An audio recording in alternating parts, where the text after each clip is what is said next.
ગુરુ એ અંધકારથી અજવાળા સુધી તો લઈ જ જાય છે, અને એ ગુરુ જ્યારે સમર્થ હોય, એ ગુરુ જ્યારે કૃપાબલથી આપ્રાવિષ્ટ હોય, તો શિષ્ય નિશ્ચિત રૂપથી એ ગુરુની છત્રછાયામાં રહીને એ ગુરુની સેવા દ્વારા પોતાનું જીવન કૃતાર્થ કરી શકે.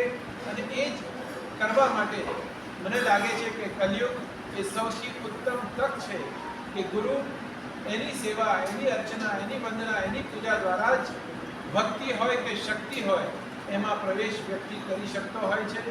તો ગુરુ પૂર્ણિમા એ કોઈ સામાન્ય વસ્તુ નથી, એ સનાતન હિન્દુ ધર્મની એક વિશિષ્ટ મહત્વપૂર્ણ એક ઉત્સવ છે, અને એ ઉત્સવને ઉજવવા માટે આજે આપણે એકત્રિત થયા છીએ. સમગ્ર વૈષ્ણવજનોને, ભારતીયજનોને, ધર્મના તમામ માનનારા વ્યક્તિઓને ખૂબ ખૂબ અભિનંદન અને શુભકામના.